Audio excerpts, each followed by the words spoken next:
Coming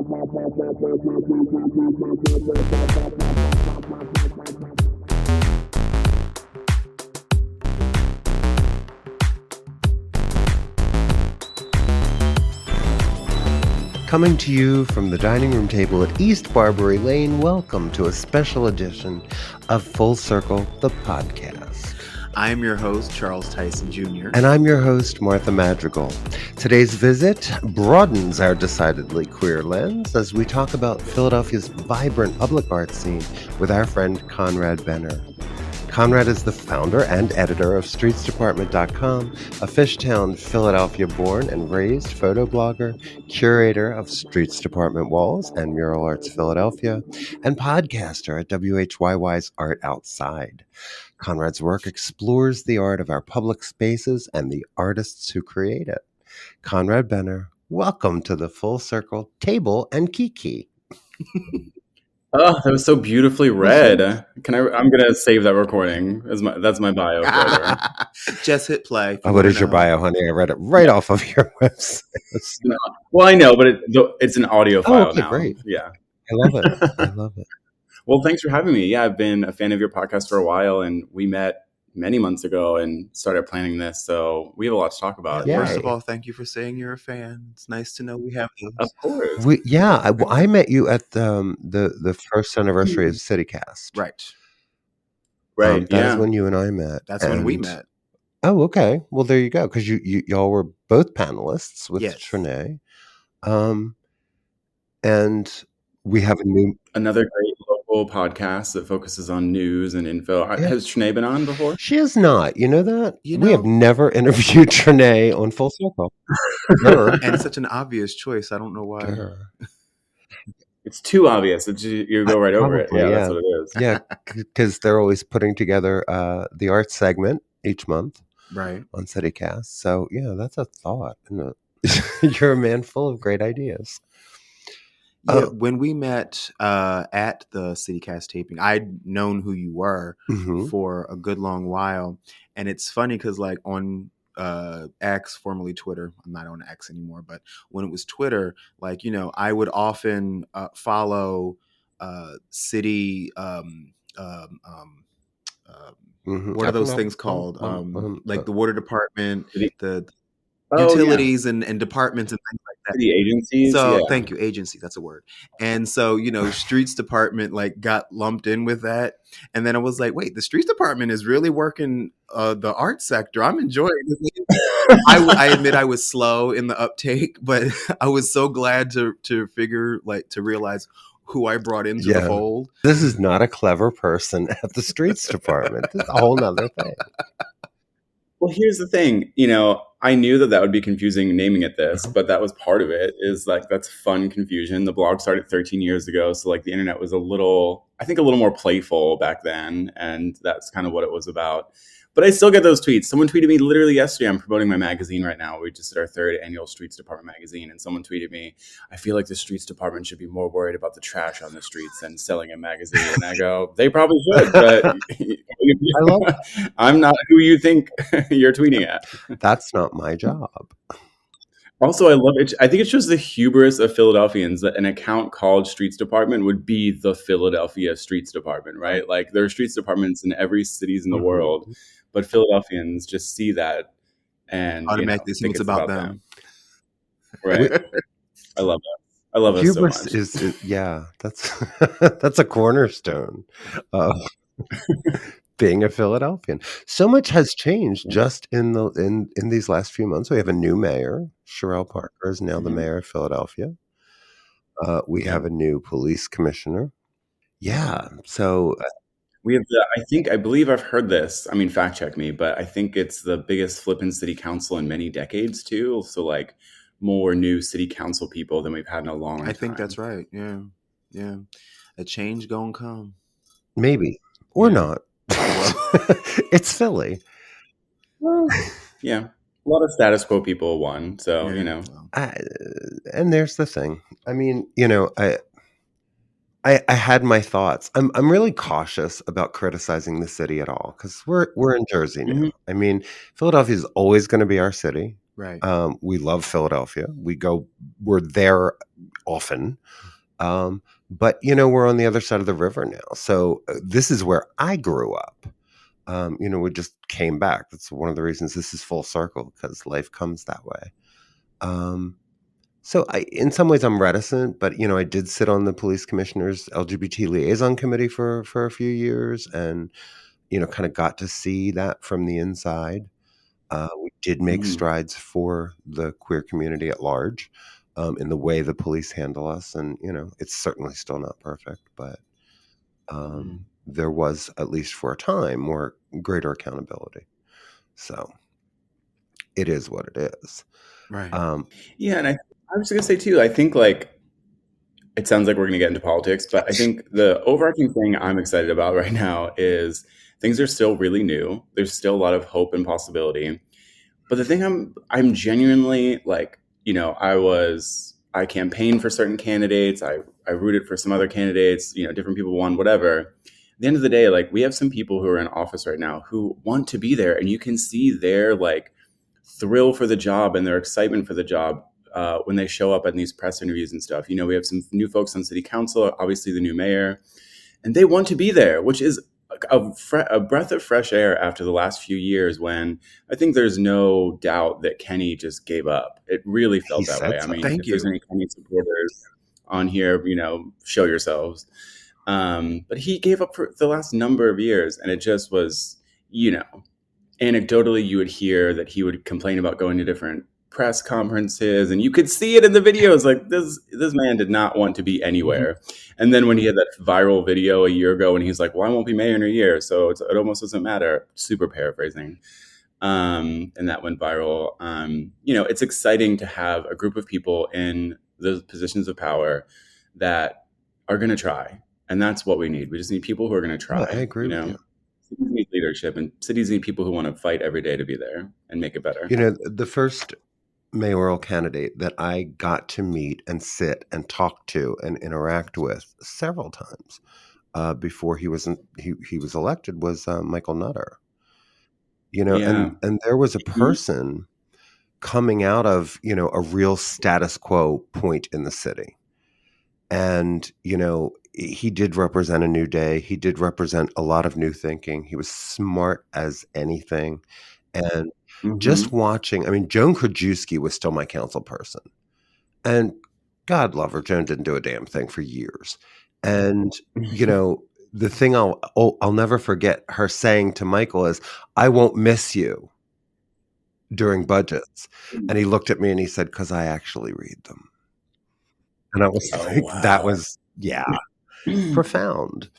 And I enjoyed him. I didn't love everything that he did, but, you know, it was that, you know, fresh, new place.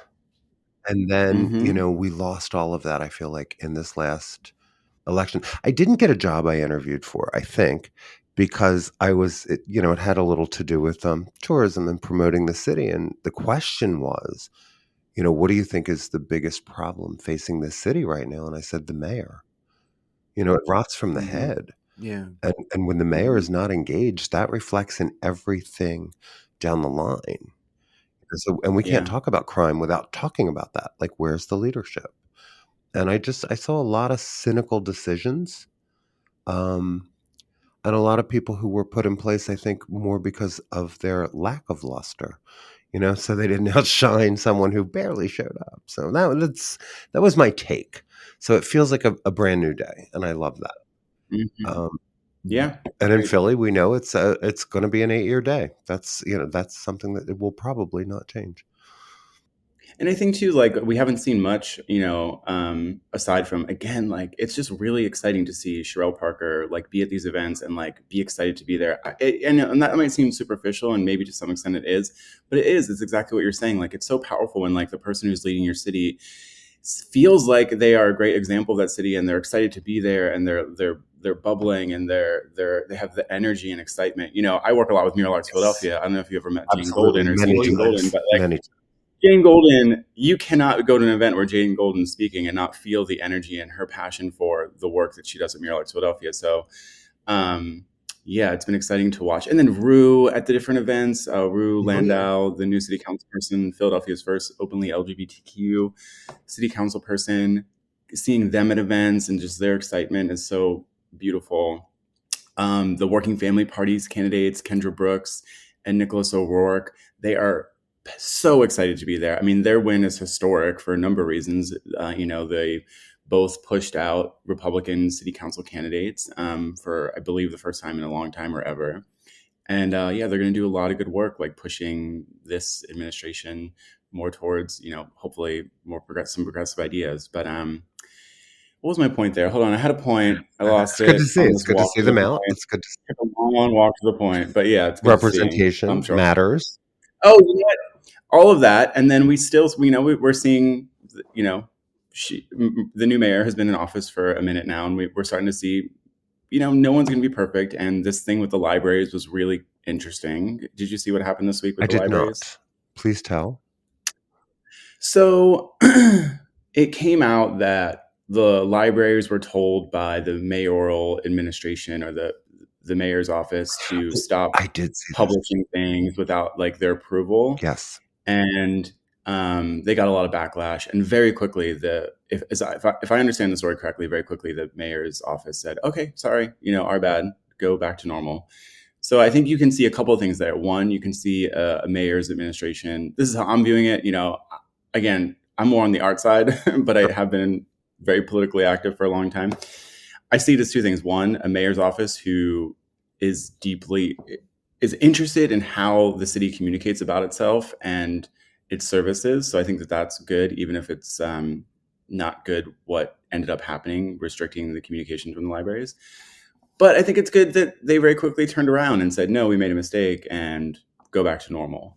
Good. Yeah. Hopefully we see more of that. I love when people in power realize that they've done something silly or wrong and just unabashedly sort of say, okay, our bad, we'll go back. Yeah, that's not the narrative that you normally get. And I do think that's a good sign. I'm going to say also with the new police commissioner, I have met him on more than one occasion. He was the liaison, the deputy commissioner liaison to the LGBT committee before I was there. And, across the board, there was respect, from the community members that sat on that committee that, really felt like he was an instrument of change for us. So that was good because it didn't, we didn't do a nationwide search to find someone really, I believe, competent to lead the Philadelphia Police Department. And we'll see how that goes. I start with politics because, I think you're a terrific example of, you are all about art. And I want to talk about that because so are we. But you can't get there and be queer in a city like this and not be political. I don't think it's possible. So. Well, that and too, like I grew up in Fishtown. I grew up in a super working class family. Like my parents were always really engaged. I would go into the voting booth with them. My mom would let me hit the big green vote button. Politics and this idea of being civically engaged was always just like around me. It was just sort of like in the atmosphere of my youth and growing up.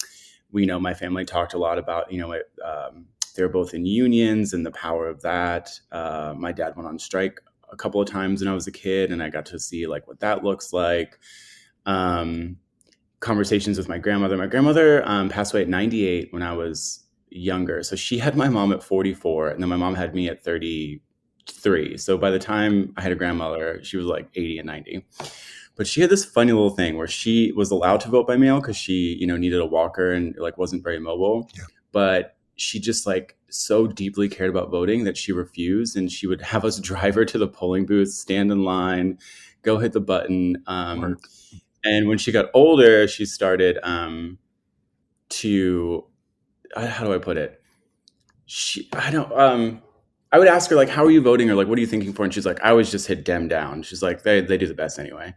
Right. Yeah, so it's always been a part of my life in one way or another. And then, especially like once I realized I was queer at 14, and then I was 14, I was coming into my realization of who I was as a queer man in the 2000s when it was conversations about who gets to get married, and it was all of a sudden in the center of everything.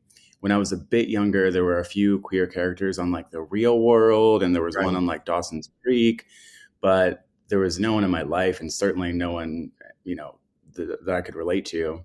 And then out of nowhere, in the early 2000s, it was the beginning of the fight for marriage equality, and every politician kind of shitting on gay people, which sucked for a long time. Those are that's always an interesting conversation because there are quotes that are just out there, and it was literally everybody. No matter how liberal they were, everywhere else, well, I think marriage is between a man and a woman. It became the thing they had to say. Mm-hmm. People are going to change. It is what it is. Like, we have to allow people to change. But we do. There's even a really famous clip of Joe Biden in the debate with Sarah Palin.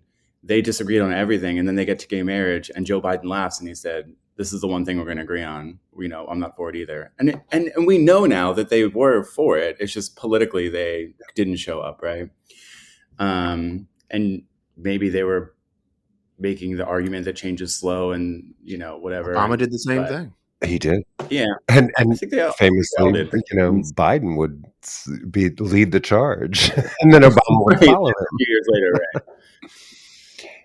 Yeah, that's interesting. I mean, I don't know. I'm not a politician, but I'm sure there's things that you want to say that you can't, or like, again, you are steering a big ship. The country's huge. So I don't know, but it still hurts and it still sucks to see the two people running for president or vice president, I guess, in that video, both not be for it. Yeah. But we've come a long way in that sense. So that's great.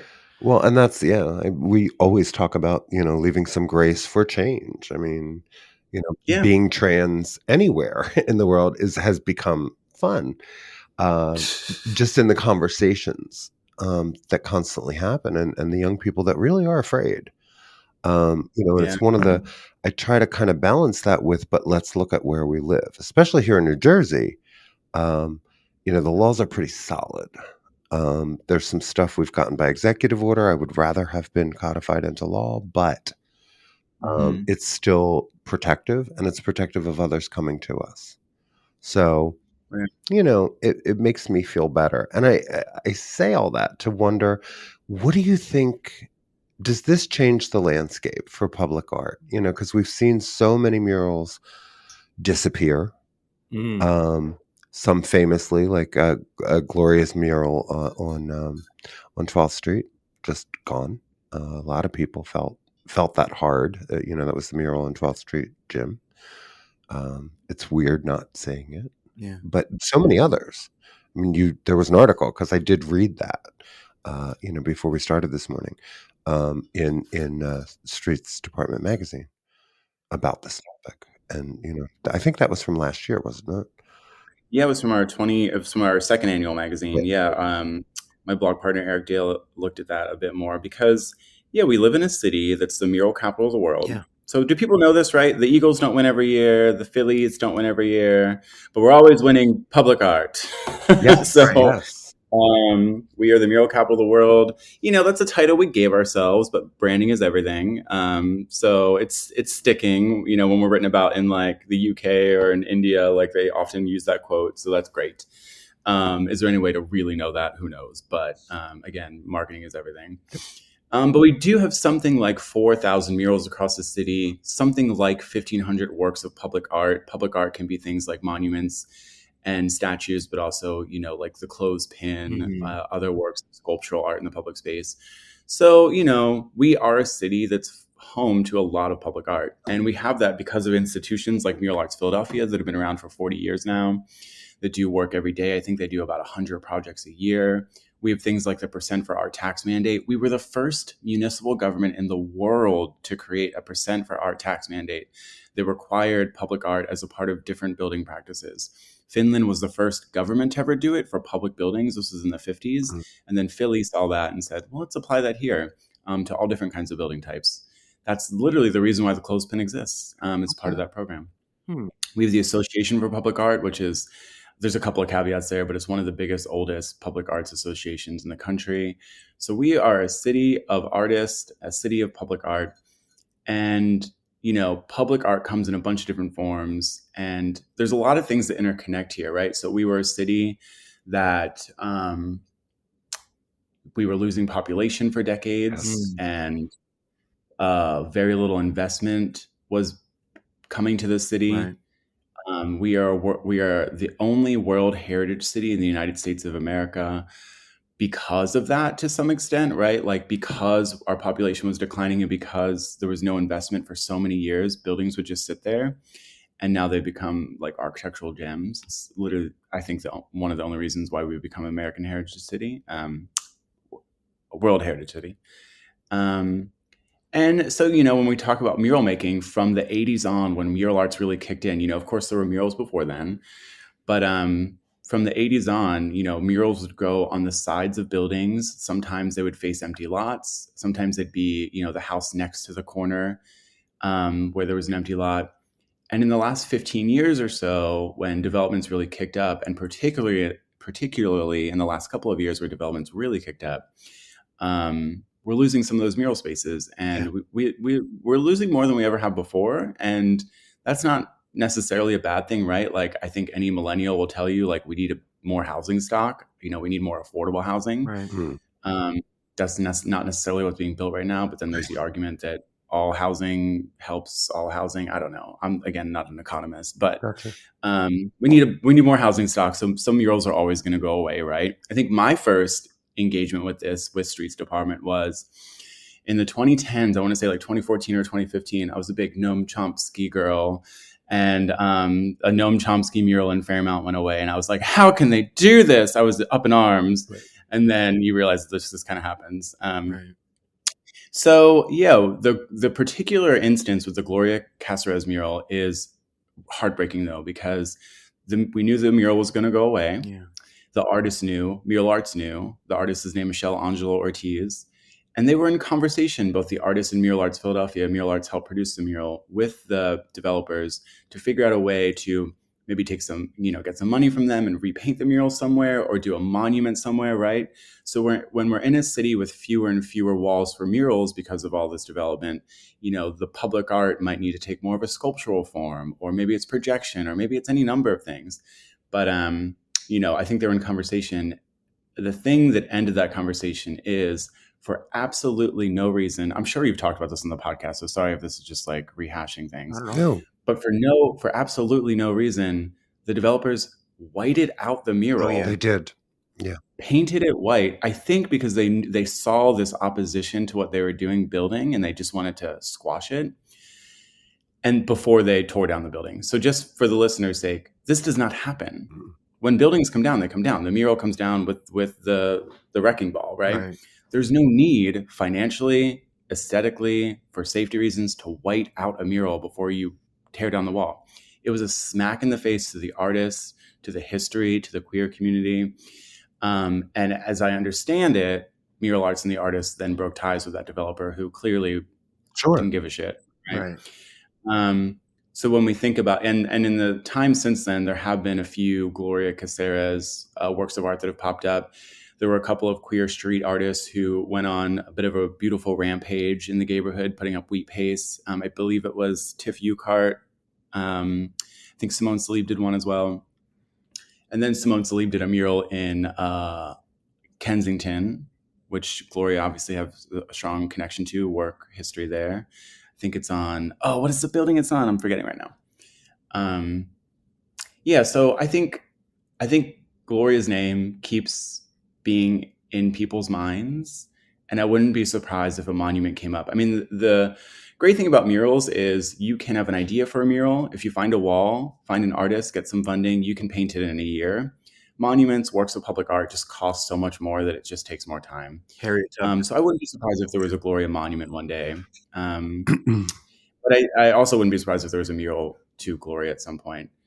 Super behind the scenes, I'm talking, I worked with some incredible people, Jason Bowman, Niall Livingston, Mural Arts Philadelphia, on a ballroom mural in the neighborhood over the last 2 years. It's called Finally on 13th Street. That was an idea submitted by Jason and the ballroom community as a sort of reflection that the ballroom community wasn't represented in any of the murals in the neighborhood. submitted that idea. And then over the 2 years, Mural Arts worked, submitted for grants. It was the first Abbey Mural Prize that Mural Arts ever won. This is a pretty prestigious, rare mural grant that I think they only do 4 in the country every year. Work. And Niall Livingston was the artist, came up with the design, painted it last year. So through that and through my work with Mural Arts, and my role there was more like communications. I advised, blah, blah, blah. But in conversations with a few folks now for another big wall in the neighborhood to do another wall about queer history. And I'm sure Gloria would be a big figure on that wall as well. But yeah, there's work to do there. Murals are important. The fact that I cared so much about the Noam Chomsky one coming down, the fact that everyone cared about the Gloria mural coming down, these become, our public space is our living room to a certain extent. Sure. And, the murals that we have there, especially when it's murals to our historical figures, become, the photos of our wall to the people we care about, to the people we champion, to the people we honor, to the people we inspire to be more and more like. So when they come down, it's really disappointing and really sad, and you can feel it in your gut. It'd be like taking your grandmother's photo off your photo album, off your fireplace. Well, who's a fireplace? But you know what I mean. We do. Oh, Jersey. But I love it. It's a great conversation. We can't keep every mural, but murals certainly don't have to end the way that the Gloria Castro's mural did. And we deserve to have public art in our cities. People deserve to have public art. Communities deserve to have a community process. Artists deserve to have blank canvases around the city. Everything can't just be glass, right? Yeah. Gentrification style architecture, as I like to call it. Exactly. A very room for murals. Yeah. In the early 2000s, when I was working at Penn, one of the editors that I worked with was also a public artist, and she had an art partner, and they would do things like create a whole bunch of peace cranes and just go give them out. Or just these small works of art to make that point that art belongs to everyone, that art should be approachable, that it's all. That's been my whole career. I mean, I grew up in Philly. I went to the PMA as a kid. I can't really remember. I just remember standing there being like, what is this? And it wasn't until my 20s when I first started going to like First Friday shows in Old City. Remember how weird they used to be? Yes. Oh my God, they were so weird. And I was like, this is art? Oh, this is fun. Right? And then I'd be like, okay, maybe I do like art. This is silly. And then you realize like the art doesn't have to be Monet. I mean, God bless Monet. I mean, it's great. Sure. Okay, sure. But it can also be just whatever makes you feel. I think art is just whatever makes you feel. It's a good song. It's, a painting that hits you out of nowhere, a movie, and we need art in our lives. We're not just these little robots moving around. We have, art allows us to open these doors in our hearts, bodies, minds, and souls that are really important. And when you talk about public art and community, there's so much work to be done there. The Mural Arts program specifically is a community-based program, which is quite different than some other mural programs around the country. So it requires a certain level of community involvement. A lot of the ideas of the murals, again, come directly from the community, like the ballroom, finally on 13th mural. Mm-hmm. Community is involved almost in every step. So it's great. There are so few things that connect us. We're all kind of siloed. We're on our phones in our homes, scrolling on TikTok for 10 hours a day, watching TV. That, let's get outside and let's like meet each other and let's talk about art. And, it's something I found, right? Again, I was more academic. I loved math. Miss Weatherly, my 11th grade math teacher, saw my future in math. And I said, I think I agree. And then I didn't go that way. But I didn't find art until my 20s. And I think anyone can find art at any point in their lives. And you don't have to be an artist, right? Like I've never picked up a paintbrush, but what I have allowed myself is to like go to these places and just experience things. The PMA costs money. They used to have free Sundays. That doesn't exist anymore. Some of these museums cost money, but what you can easily find are there's so many art spaces in the city. If you have a family, if you're an individual, single person, if you're new to the city and you're trying to find stuff, there's so many places you can see art for free. All the First Friday shows. You can go into any gallery. There's so many free museums. And there is a program that I think is tied to maybe having a Snap card that will get you like, is it $5 entrance, or it does get a deeply discounted That is publicly funded, and I feel like it changes from time to time. So I don't remember its current status at the current moment. But yeah, if you're like a Philly student, you get I think you get into museums for free. Right. Yeah, I believe if you get benefits like SNAP or something, I do believe that you either get in for free or for cheap to certain museums. Right. But yeah, Google it. I don't know. I forget off the top of my head. We'll have to Google that, and we will put a link to what we find. But I just know... I remember taking advantage of the student discounts to the museum all of the time. Well, yeah. So, I have... When my family went, we went on the free Sundays. I really wish they would do that again. We live in a country that doesn't support art, so I get why these institutions need to make these tough decisions to some extent, but it also creates more and more walls between people and the art. And art isn't for a certain class of people or for a certain circle of people over here. Yeah. Art is really for everyone. We participated in Art Inside Out, and I'm trying to remember, was that 2015, 16? With the PMA? Yes. With the PMA. Yeah, I remember that. And so we had it was the Four Jackies Warhol on our bar. So they went through, we were in the Tacony neighborhood, and, there were 5, 6. Maybe more. Yeah. Paintings that were, created to withstand weather, and they were installed throughout the neighborhood. And we did the opening happy hour that introduced the program in the bar, and we had dancers. Yes, because Charles comes from the dance world, and we had amazing dancers who were just kind of flowing through the space, dancing, creating vignettes, and then they did that outside several times. So they were getting cars beeping and stopping, and and they were dancing around the painting just to kind of. And we did music, and we did, we were looking at art in all its various forms, because this was a big deal to come into a working class neighborhood, in transition, and say art matters here too. And then one of the very cool things they did was there was, I want to say, a weekend where Tacony residents just got in for free. Yeah. You showed up with your license, your bill. It's something that had your zip code on it, I think. And, that's where I'm like, we have Comcast, we have money in the city. Like Comcast should just, there should be like a free Sunday. And maybe the PMA is doing something like that again. Again, these rules change, and the longer I live, the more I'm just like, God, things ebb and flow all the time, and I can't keep up.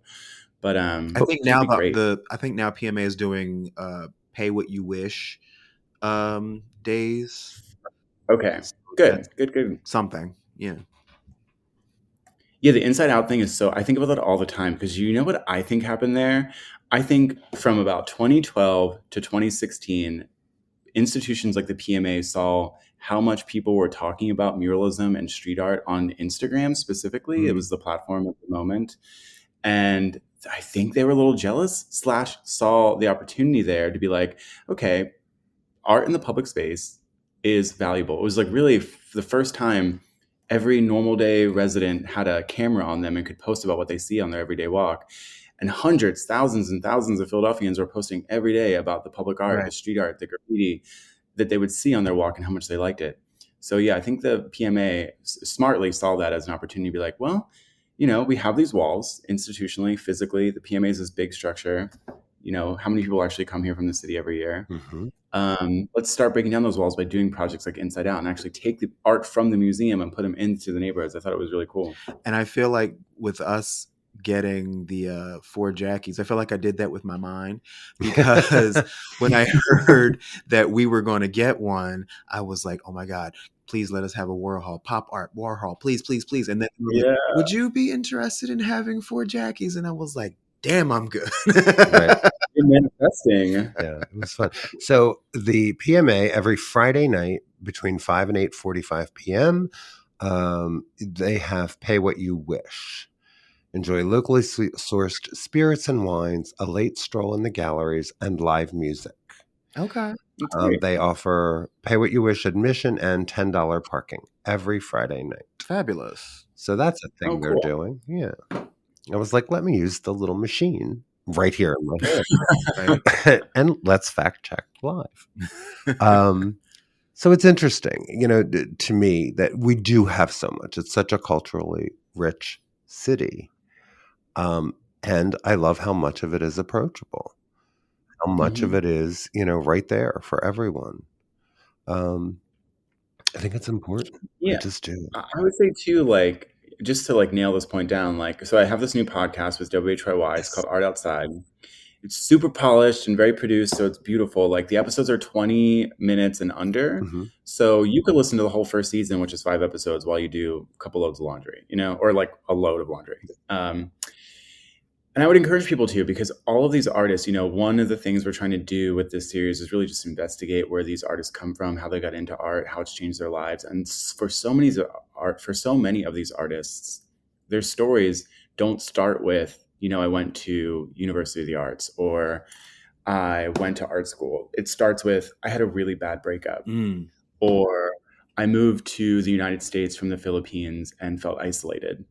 So a lot of people enter art from experience, from moments in their lives where they're not sure what their next step is. They're feeling a lot of pain or loneliness or sadness or happiness. It can go a lot of different ways. But yeah, I know art, when you just say art, a lot of people can just kind of, a shield comes over their eyes. But you have access to art. You have access to this beauty in this world, and this thing that just helps you feel and process and move through things. So yeah, if you're someone who's like, am I into art? I don't know. You are. Go listen to my podcast. Yeah, I love that. And we will put a link, of course, to that. Yes. And to the magazine and to the blog. We tried to do that when we had the bar. So we would do First Fridays. And we did a new art installation at the beginning of each month, where we brought a visual artist in, and we worked with some cool organizations through the city. I'm blanking on the name of the one. Where a lot of differently abled artists were able to present their work, and sell their work, straight from the bar. We never took any commission or anything from that. It was just, kind of a community thing. And it would be the arts, performing and visual is what, we said, because we had a little bit of everything. And it made it fun. It was something to look forward to every month. And it was actually an offshoot. So I had produced at the bar for 3 years, I think. I called it Fringe of the Fringe because, we never had the time, energy, and money to actually officially be part of the Fringe Festival. And we were so far up in the Northeast that... Right. Yeah. So I always picked the last day of the Fringe Festival to produce like this extravaganza. So it always ended up being like 7 hours of programming, and it was like dancers and musicians and performance art and you name it. And it took me all year to book the damn thing. But we collected them because we had an open mic night, and we were Tuesday nights, because we found out pretty quickly, like, we were on the circuit, right? The folks who attend open mics know where they are, and they know who is what night, and they get to know one another, and it's a whole community. And so that we would kind of pull somebody and say, will you come back, and do this? And so we had everything. Yeah, you knew you were fierce when Charles came up to you and said, what are you doing in September? Right.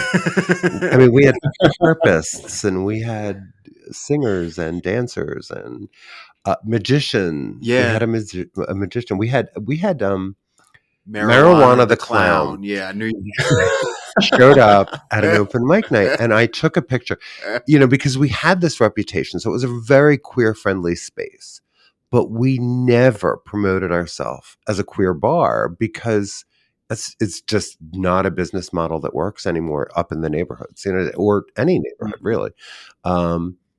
Sadly, but we need these concentrations in the city, and these spaces I'm very much for. But I said, it's just not really our business model. We're trying to create a kind of an everybody space, a really inclusive space.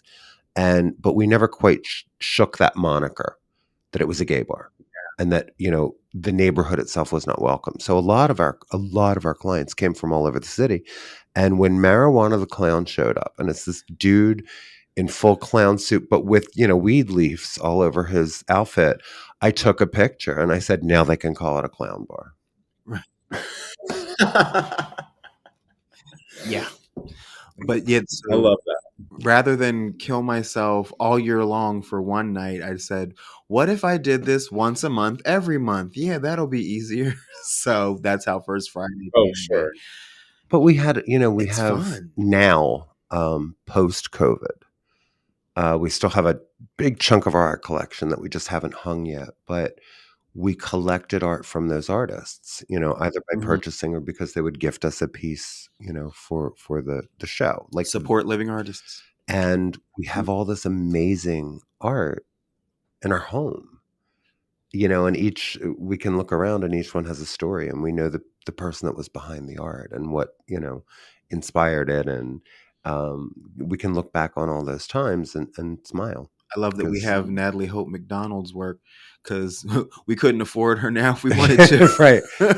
Well, right. There are a few galleries too. I think Paradigm's a good one, where they do this thing. Oh, it's like once a year, but they have like $25 shows where you can go get like any artist can draw a little like 4x4, 4-inch by 4-inch piece, and you can go get some up and coming artist work, but also some like more well-known artist work for pretty affordable.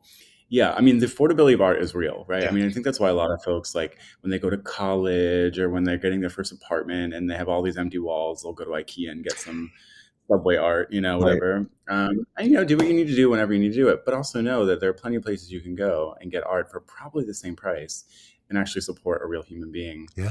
And they're around there. There's the Trans Art Mart that happens twice a year, I think at the Bach Building each year. That's also very like, I don't know what the term would be, but like COVID inclusive. They're very aware. I think you still have to show your Vax card when you come, wear a mask. So if that's like a concern for you, they're very on top of that. I think it's in the spring and in the fall. There's the Art Star Craft Bazaar. There's you just have to Google around. It's there though. It might take a little bit of work, but it's so worth it. I love that. That should be on it. I'm wondering what calendar is there. Something. One source for that kind of information that you can think of.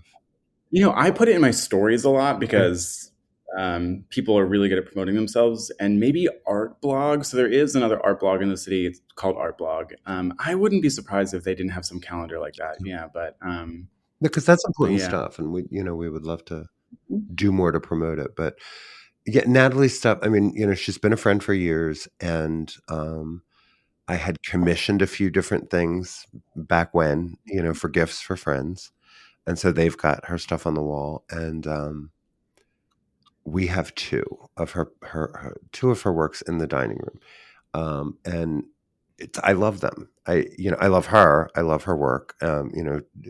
So it's exciting to know that now she's just taking off in right. I'm glad we can't afford her now. I'm like, girl, get all the money. I am too.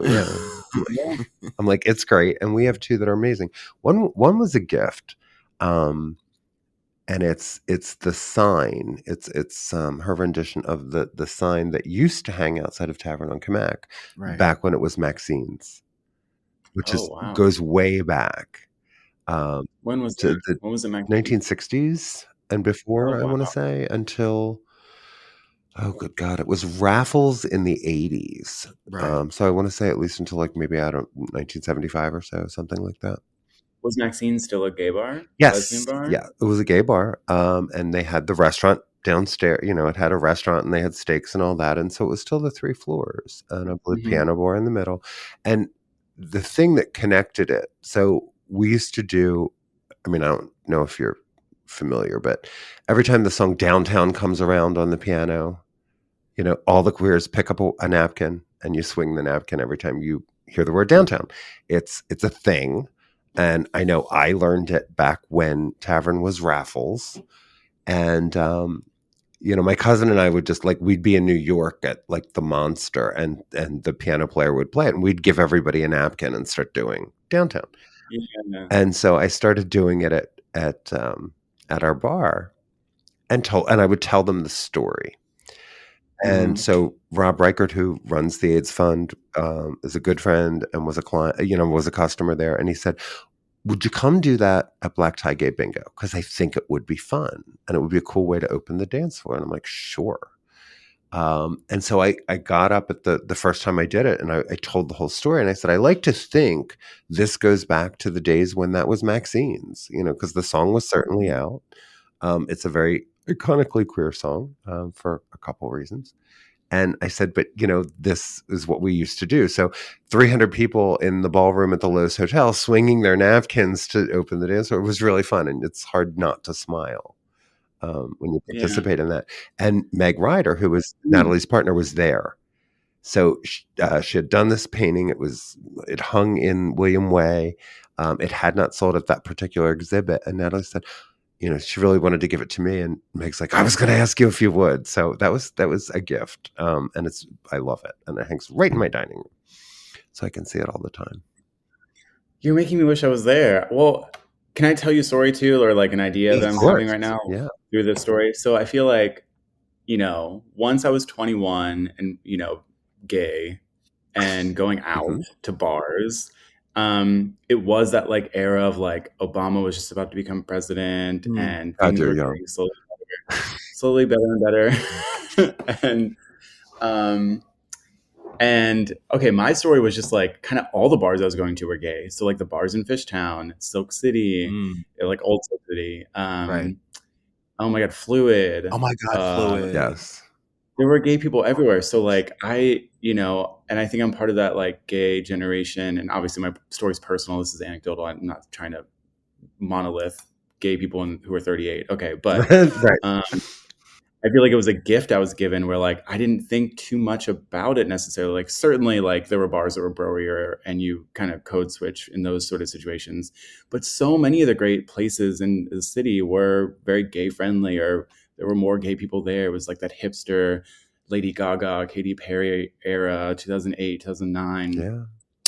And so I didn't go to a lot of the gay clubs then, but the older I get, and especially in this time now where it seems like for whatever reason, there's all this anti-LGBTQ, specifically anti-trans stuff going on all across the country that I'm remembering or I'm learning or relearning or something, how important these spaces are. And yeah, I'm finding myself going more and more to gay spaces. Yeah, it's interesting. It's home. Yeah. So while we certainly, we found the places around here that were cool and that were comfortable. And, we've met some wonderful people that are local to us, but, for me, at a certain age and knowing Bill Wood for as long as I have, Knock is kind of it's our spot, because it's calmer. We always run, we know most of the staff and have for years, and it's just sort of like going home for us. Whether we sit outside when it's warm or we're sitting around the bar at any given point, it's like, I want to go to Knock. Yeah, whenever I feel like I need a queer fix. Right. Whenever I need to like bask in the queerness with my people, it's like, let's go to Knock. Right. Right. And it's, right. I want to be sitting at this point. I'm done dancing. Thank you. Yeah. A bit privately at home. Yeah. Right. It's just, going out means something different. That's a wine. Yeah. But it's earlier. Yeah, I want to be home by 9. Right. And it's all right. So, and a lot of we're fabulous, but we're tired. We're fabulous, but we're tired. So, well, you know what it is? I was just having this conversation with someone last night because I went to a house party. It was mostly or all gay people, and we did bingo. Anyway, okay. They like wrapped up at 10, and I was just like, we all want good sleep. That's what it is. Like all of us just want good sleep now. Like we're all in our 30s.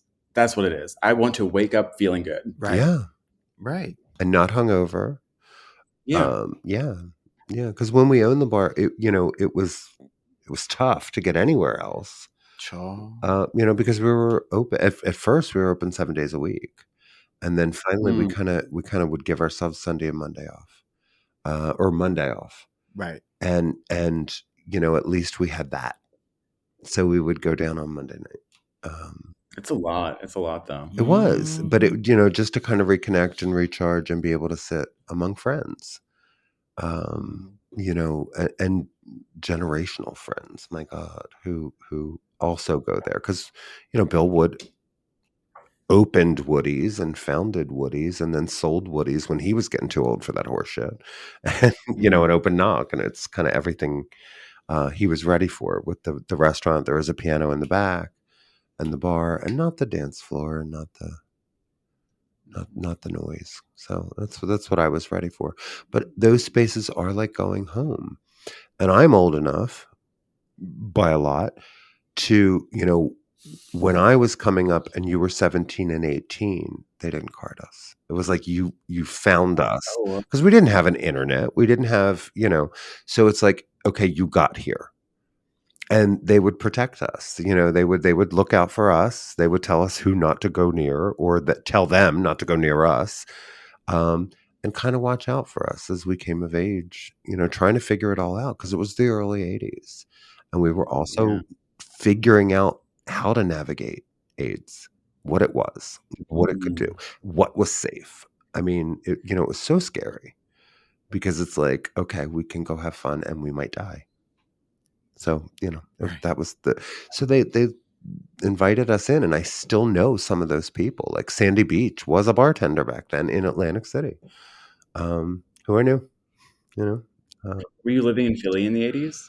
I was still in New Jersey. My cousin and I grew up here, and we would go down to Atlantic City as soon as I had my license. So I got my license in 82. And then we would head down and or over to Philly. I remember dancing at Woody's, but and that particular time in Philadelphia history, like we rolled up the sidewalks. There was no restaurant scene to speak of. There was no nighttime scene. So, you could park right there on Walnut or whatever and, make your way into Woody's, but you might get beer cans and shit thrown at you. It happened more than once. Wow. The pickup trucks and the dudes that would, wander around and scream. Well, wasn't that why, right? Like Woody's did a makeover a few years ago, or maybe it was 10 years ago at this point, where like now it's all glass on the first floor. It is. And it's very open. That was like a very symbolic. I think so, yeah. Redesign, right? Yeah. Yeah, because back in the day, most of our bars didn't have windows at all, or they had like glass block, up here. Because speaking of art, have you? Oh, sorry. No, go. I was gonna say, speaking of art, this is I got looped into watching that Fellow Travelers show. Have you seen that? We saw the first few episodes. I forget why we fell off of it. But time. They got my gay. They got my gay ass to pay $15 for Paramount Plus. Okay. Oh wow. But I watched it. But there's a storyline there. I mean, not to like spoiler alert, but it's the story of like two men. I don't even want to say gay men because I think the one guy's really bi, but two men who like experience a love affair over decades. But they have a couple of episodes that go through the 80s and that epidemic, yes. The AIDS epidemic. And I think anytime I see stories about and, watch art about that time period, it really hits it back to me how, well, one, just how devastating that time must have been. And yeah, I think about like, so I realized I was gay at 14 in 2000, and I was just at the tail end of really the I guess maybe the worst part of that. I don't know how to describe it. Well, it was like, the medicine, the cocktail, we knew of in 96. It didn't really hit street level. It didn't really hit, the people we knew and saved them until, 97, 98, and 99, in that era, when we started to realize it wasn't a death sentence. Because before that, the organizations that still exist and are still working and helping the community with HIV, they existed to prepare folks to die. Yeah. And that's what they tried to do, and tried to introduce some dignity into the process, because certainly early on, there was none. It was awful. Yeah, it was an awful time. And it's hard to not remember that, really somberly. And COVID brought it back for a lot of us that were there. It was like not my first pandemic, and followed quickly. And I'll keep saying this: how very dare you sit and question a vaccine? We would have killed for one. Right. What the fuck is wrong with you? And look how quickly it came. When it's cis-hets getting sick and dying, we move at warp speed. More than that, it was the economy, really. They just wanted to get the economy back on track. Sure, Yeah. but same thing. Yeah. You know, Right. Certainly the arts economy suffered from, but yeah. So like I look at that and it's like, you don't understand. Like we had a 15-year pandemic. We had 15 years of just you're probably going to die. And when I came out, I came out in 94. So that whole chunk of the 90s, you know, that specter was everywhere, but there was that glimmer of hope because the medications were starting to come out. But, you know, I'd say easily 90% of the art was in response to the epidemic, to loss, to anger, artivism. Like I learned what an artivist was, and I was like, yeah, I think that's me. I love that term, artivist. I love it. Well, I think too, like art has the power to make people feel things, and I think people don't change until they can feel things. So, like, art is a powerful tool to get people to change their behavior in a way that's better for other people or for the world. We hope. And before my current podcast with WHYY, I had one just Streets Department podcast. I interviewed a lot of artists, a lot of politicians.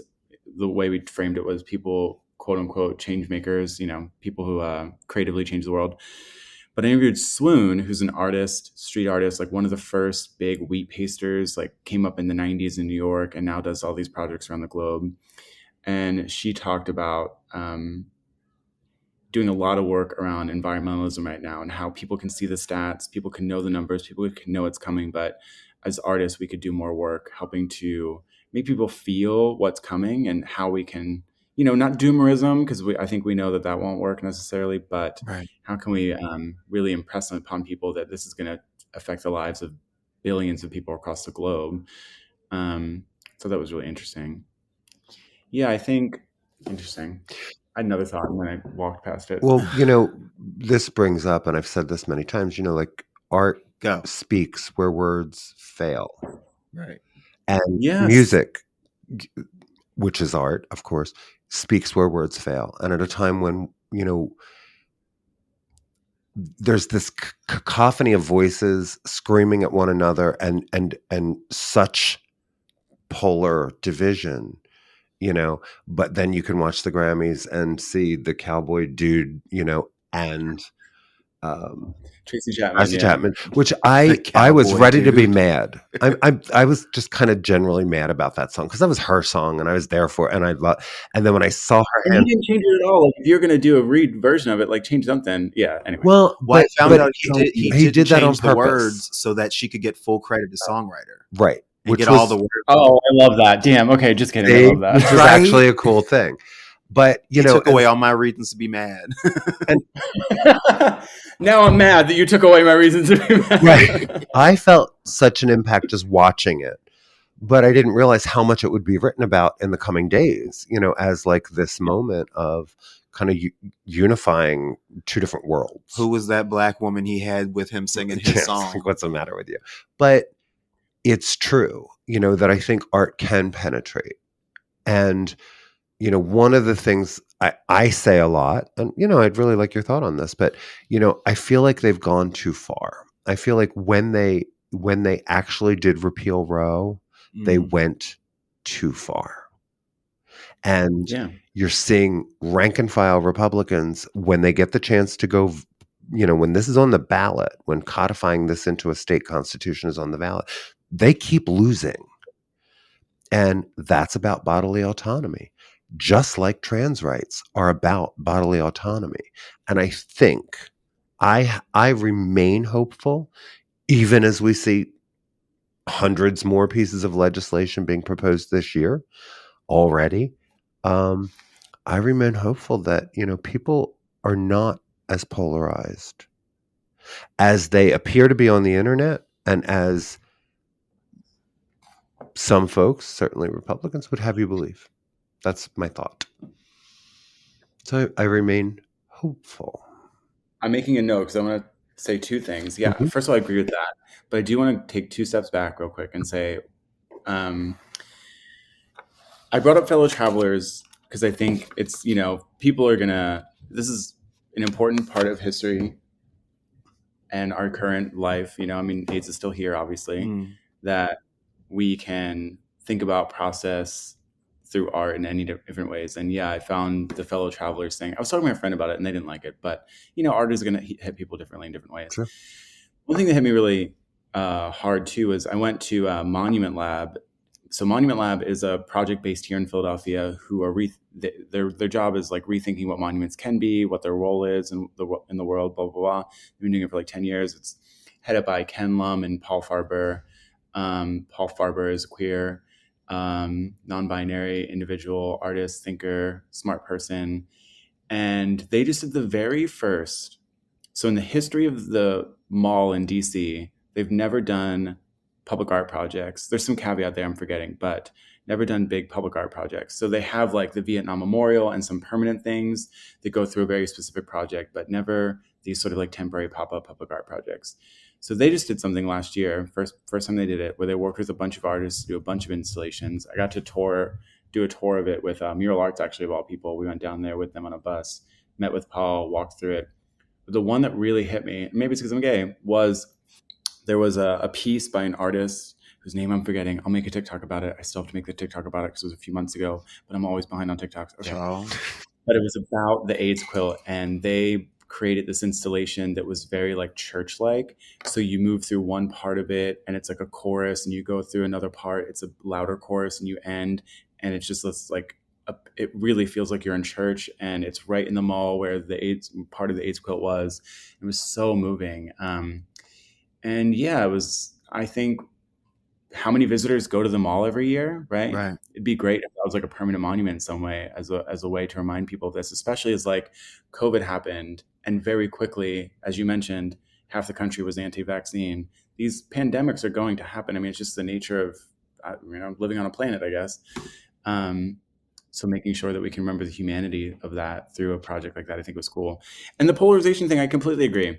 And I think, look, we got all of the shitty policy without the circus showman in Ron DeSantis, right? So DeSantis's whole run was, I can give you all of these shitty, crazy, far-right policies without the, being as bananas as Trump. And this is what the country runs, right? They want these crazy ideas, they just don't want the showman.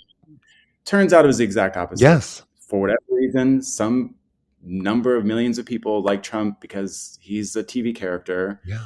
And I agree. I don't think they necessarily agree with a lot of these policies. I would hope anyway.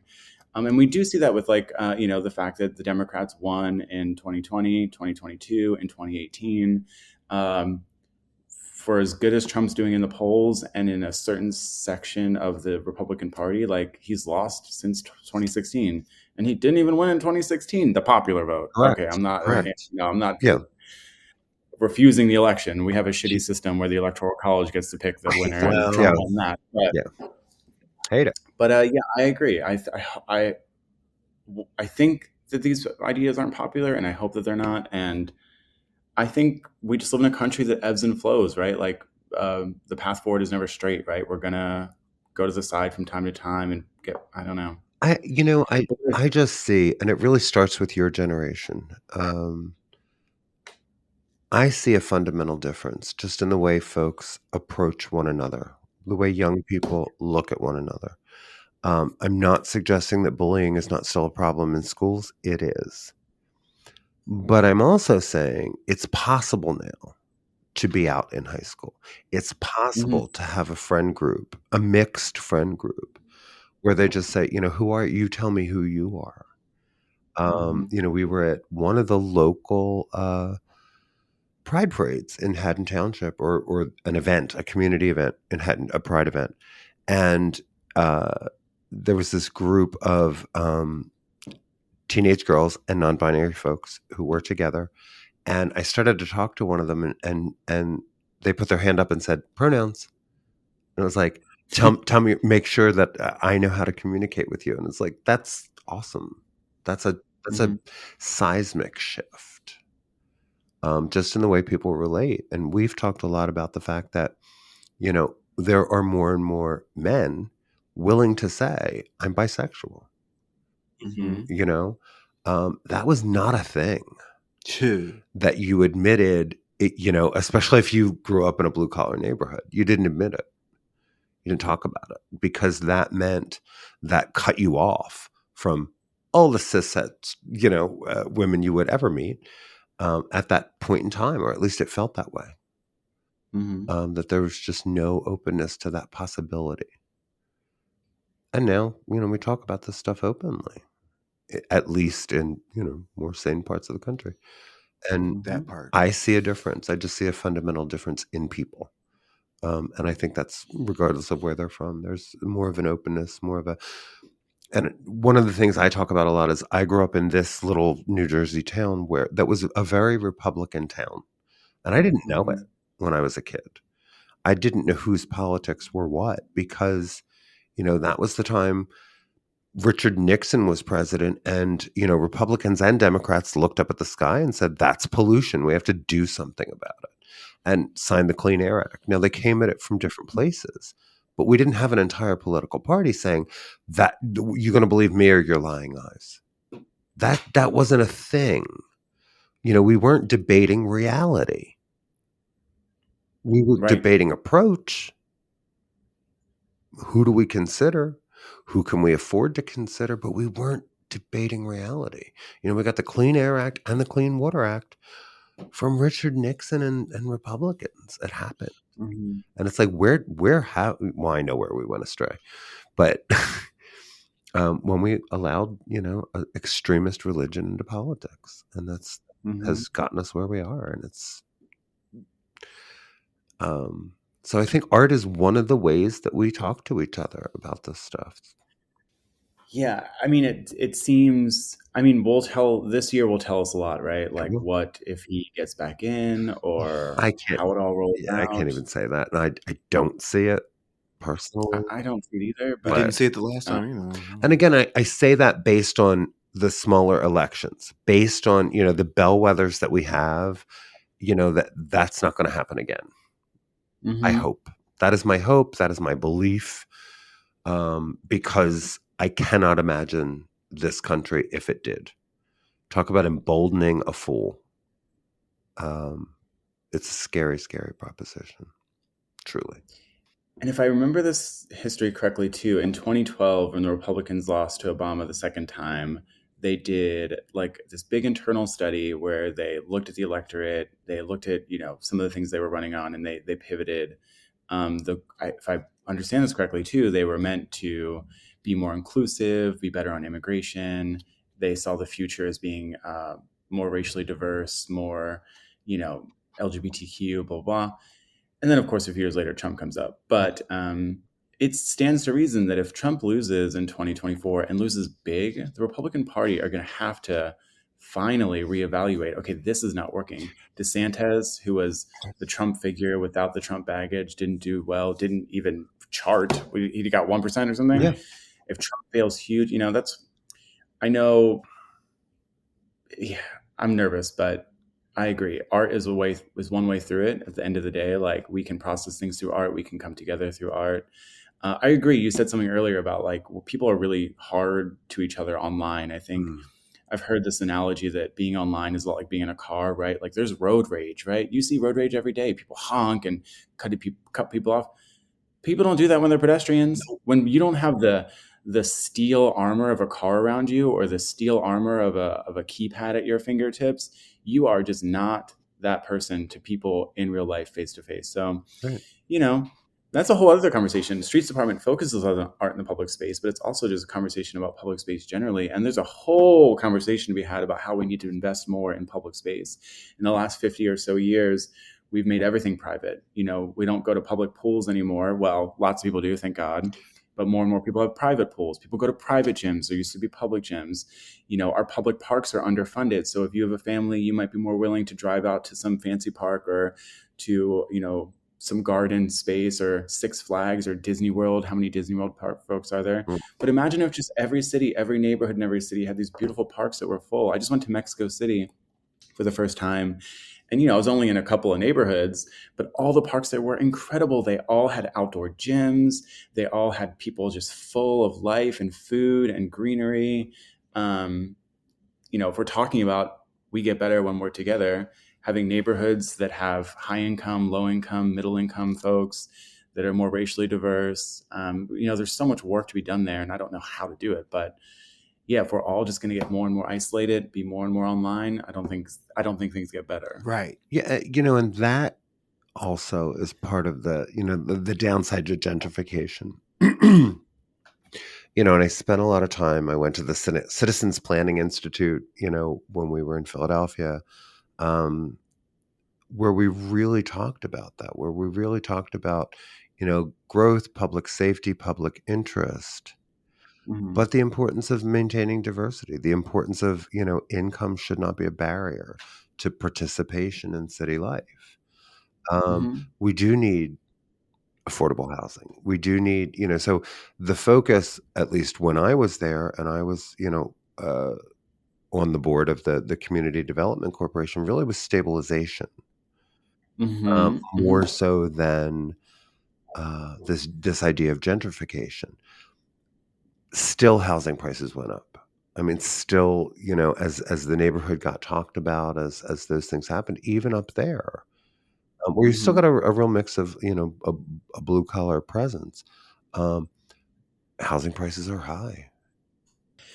I think they're, my parents are an example of this. My dad bought his house in Fishtown for $13,000 in 1982, but they've remortgaged a few times. There's home repairs that need to be done that cost more money than they've had at certain times. I think there's so much work to be done there. Yeah, because I think developers have, there's this tax abatement thing. There are all these incentives for developers to build these luxury homes all across the city. But I really like when we go on the other side of like stabilization. I like your term there. That's smart. I like that. There are things like State Senator Nikhil Saval just worked with people on both sides, I believe, of the state Senate, I guess the state Congress, to create this whole home repair act where people can get money if they have certain income levels that are below a certain level to get repairs to their homes done, getting a new roof, fixing windows so that their utilities can be cheaper so that they can stay in their home, age in place, not get pushed out. There are a lot of folks where I grew up in Fishtown that will sell their house, if it needs a lot of repairs, to folks who will fix it up just so that they can make some money and get out, as opposed to stay there because they couldn't afford the repairs to the home, sort of thing. So I think there's more things like that would be great. I've been a renter my whole life. The idea of owning a home is so beautiful to me, but I think I need 2 husbands before I can make that happen. Fair. So, but yeah, like, is there a way? But I pay so much in rent. We're all paying so much in rent. There's got to be a way to, like, I don't know, like a pathway from renter to owner. And that's what's crazy to me. Are there better loans for people? I don't know, like, what it is. Like, it seems like all the homes are just so expensive, and I don't know how to fix any of this. But I agree that we need neighborhoods where if people want to stay, they should be able to stay. This is where the idea of rent control came from, I'm sure. Like, this is where whole concept, and I look at a place like, the John C. Anderson Apartments, clearly subsidized, but, there's a really beautiful, dignified place, nice apartments, where certain queer elders can live with dignity right in the heart of the city, right in the heart of the neighborhood, and not pay an exorbitant amount of money. But I think, because my mom's getting older, I think about that all the time. This isolation that older people feel, and the money thing, and the boomers are only getting older. Yeah. It scares me. We need to take care of people. Agreed. And that we're the richest country in the history of the world, and we can't take care of people. We have unhoused people who have to live on septic because that's their best option. This is so shitty. And we're out here fighting over whether people can read books or not. It's what is that about? What is that even about? Which I want to go on the record. No one should read a book ever. I'm against all books. Not even picture books. Those are the only ones you can read. They're allowed. Chaw. You know, like, and this is the same thing people shout all the time, but it's just, I don't know. And I think this is why people feel disheartened by the two-party system, but it's a system we have, and I think we can work with it. I really do. I was, my 20s, I was we need a different party system. You know what they do in other countries, like in Europe, for example, where there's 1,000 different parties and they have to create unions together. That is effectively what we do, though, right? Like the progressives got with the moderate Democrats, and like they have to work together. We have a form of that. It's just less transparent in a way, I guess. We do, and I love, and I think it's going to be more of a story. I love what happened in Philadelphia because, you've got the folks who talked about how entrenched the Democratic Party is, but you've got a city full of Democrats who are not about to vote for Republicans until you get into the far Northeast and those little pockets of folks. I think there's one little neighborhood in the South too, South Philly, but and there too, right? Mm-hmm. But by and large, it's just not going to happen. But when you're about greater transparency, when you're really looking at trying to address these things like affordable housing, hit them from the left. Working Families Party. What? Working Families Party. Working Families Party. And they're winning elections. And that's my point. Like, that's another creative way to say, okay, if you think this is too entrenched, right. I am not about to go right. I haven't voted for a Republican since 2000. For reasons. Who was that? For reasons. Okay. Yeah. Well, when the Supreme Court installed a president, that was enough for me. And I'm like, never again. Sorry. Yeah. I have left blanks, especially when I lived in Philadelphia, for politicians I personally knew that I was not about to give my vote. I did skip over their name. So I would, hit the D and then uncheck that box. But that's what I tell people too. I do a lot of voter engagement stuff. Like if you don't like the two people running for mayor or whatever it is, like just remember these ballots have so many more positions. Yes. And I guarantee you there's someone's name on there who's a politician that you align very closely with and you want them in a position of power, right? It might not be the person at the top or the person at the bottom, but there's someone on there.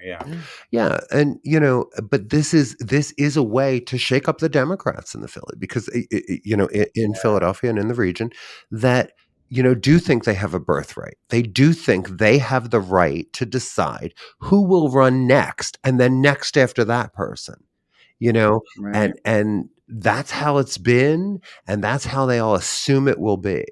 And then here comes, some rabble rousers who say, nah, maybe not. Maybe we will throw a wrench into that. Maybe we're not, because we might not be the heir apparent, but we've got good ideas that we can reach the people with. And that happens and they're winning.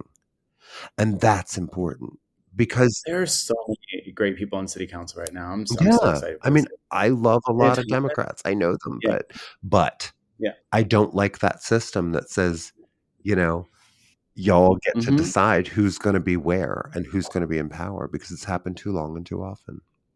Yeah. So agreed, 100%. Yeah. So there's creative thinking everywhere, but it's another way to look at a problem, and I love that. One of the things we love to talk about often is the creative response to bullshit, right? So like the kid who gave the valedictorian speech, the high school kid in Florida, and he wasn't allowed to say gay, so he talked about having curly hair. And, he gave this brilliant, creative speech that everyone understood what he was talking about. And he was invited by the Department of Education to come and give his actual speech in full to them. So, brilliant things are happening as a response to the ugly. Right. And that's what keeps me going and interested. And that's why I'm hopeful. Remember, was it 10 years ago? Love will win. It will. Right. I mean, I think it has to. I think people stay engaged and, I think we've been humans on this world for 300,000 years and, it's never been easy. It probably never will be easy. But if we don't work together, if we don't stay together, if we don't fight for love and for inclusivity and for tolerance and for, working together, then what are we doing? Right. Like, right. So, yeah. And a world without art is not a world worth being in. Well, that's just it too. I paused there for a second because I think, especially online, it can be you can feel like you need to talk about everything all the time.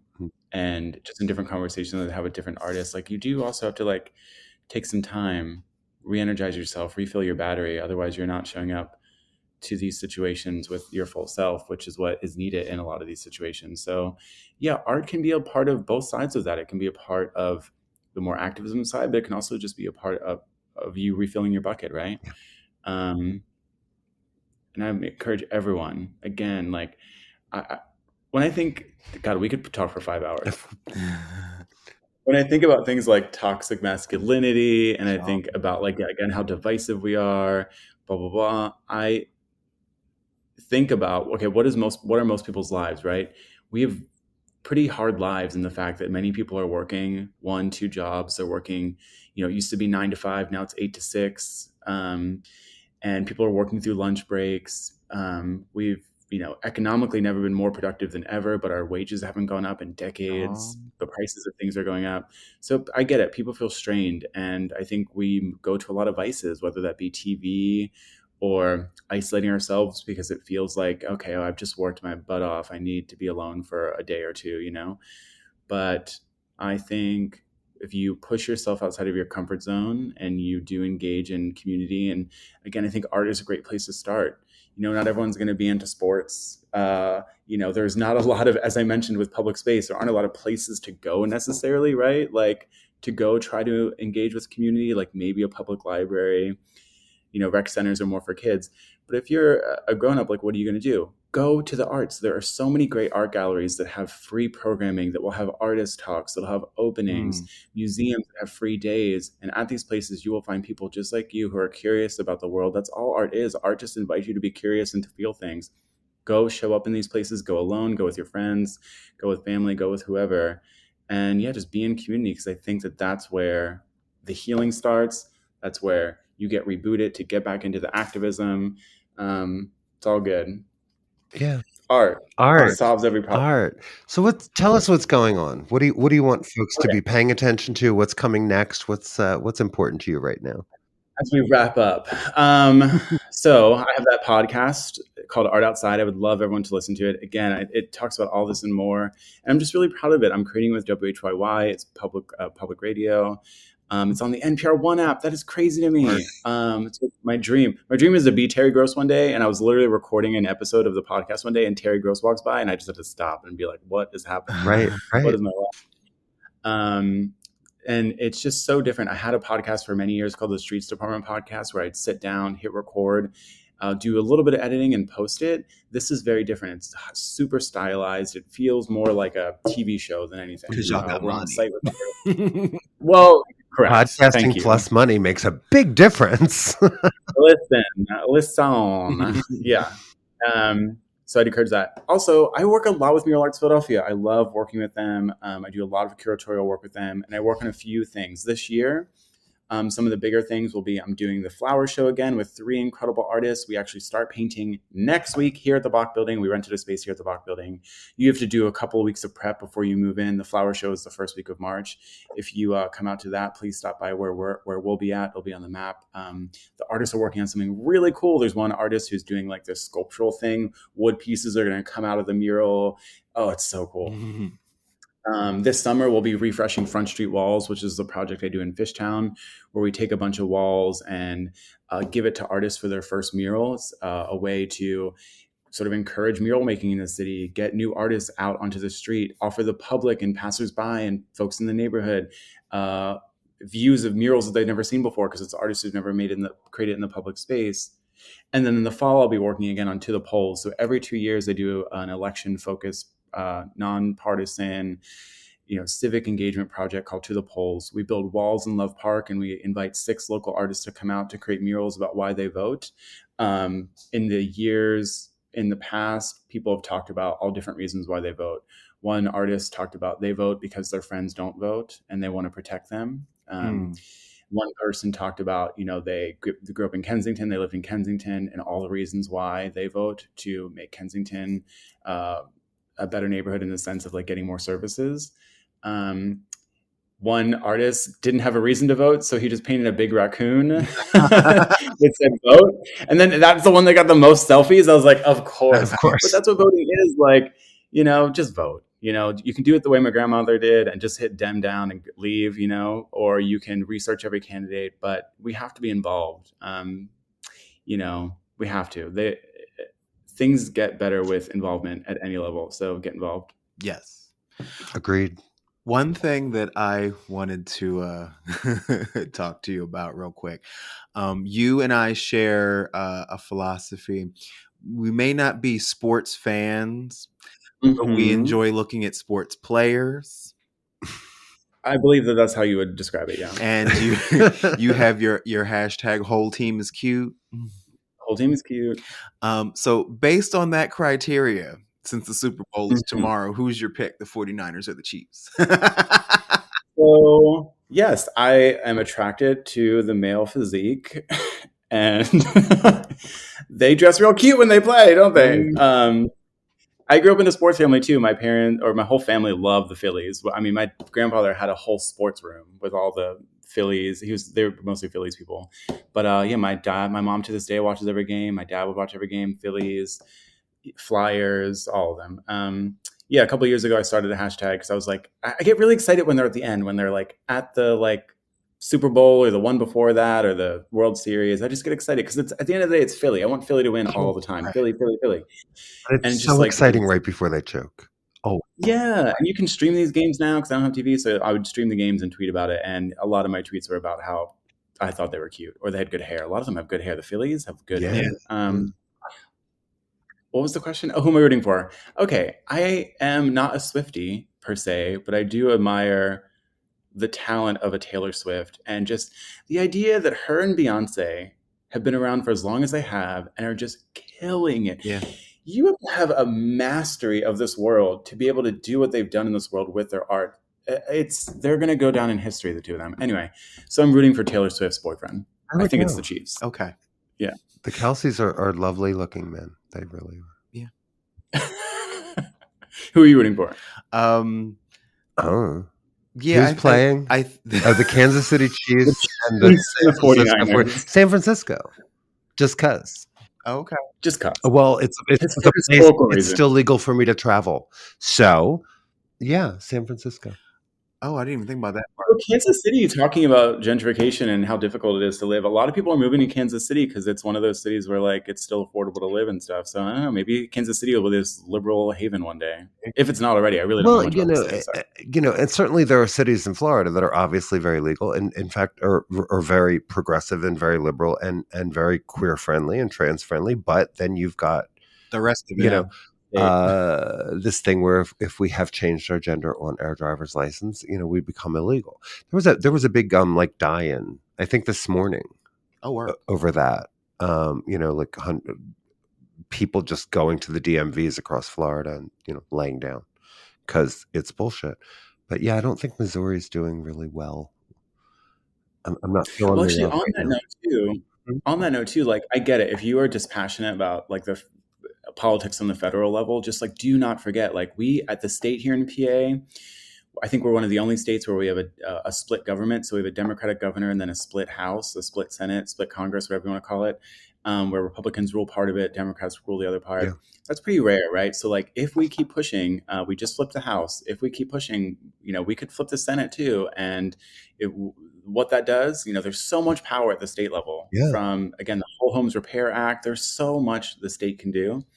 And we're doing a lot with, the little bit, the slice of power that we have. If you're dispassionate about politics at any level, the local level, federal level, whatever, remember that there are these pockets that you might know less about because there's less information about it, but that holds so much power and we just need to unlock it. If the Democrats are able to take over the state House and Senate, there's so much we can do. And of course you realize how it happened. No. We stopped gerrymandering Pennsylvania.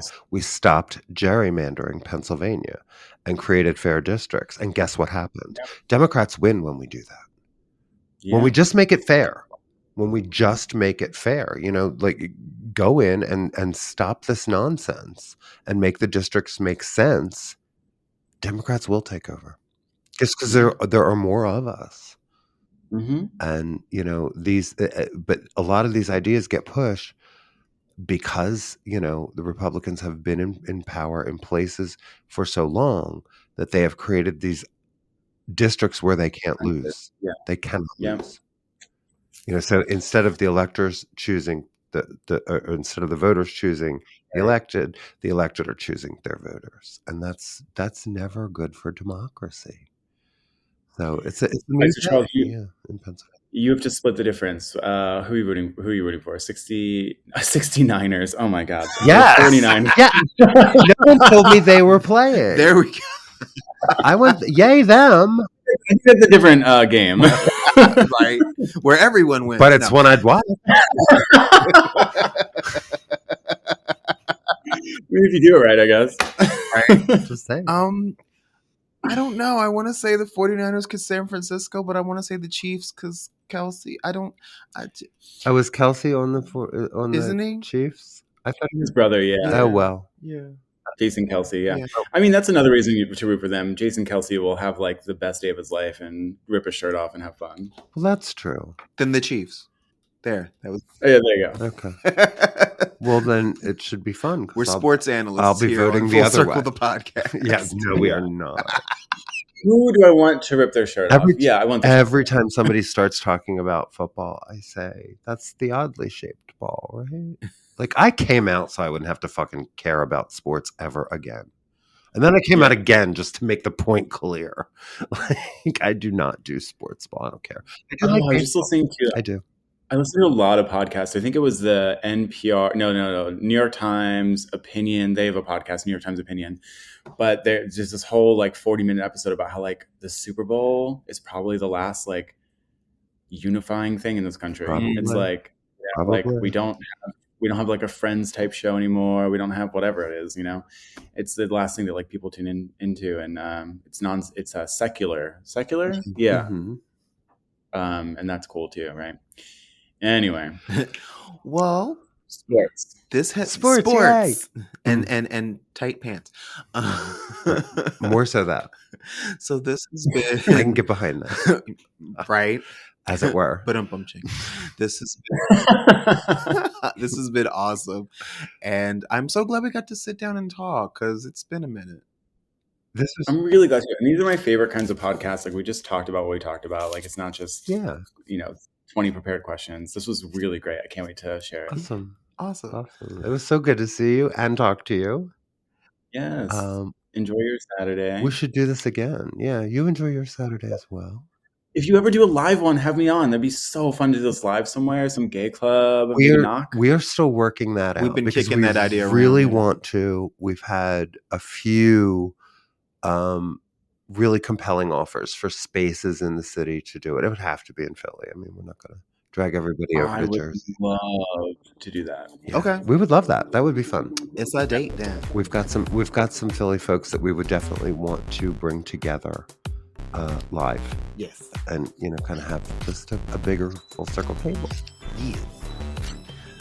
I'm pre-signing out. Okay, you approve. It's a lot. You're there. Thank you, Conrad. Thank you, Conrad. All right, enjoy your weekend. Bye. Bye. Take care.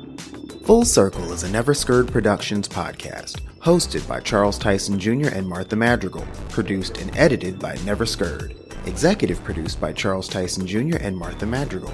Our theme and music is by the Jingleberries. All names, pictures, music, audio, and video clips are registered trademarks and/or copyrights of their respective copyright holders.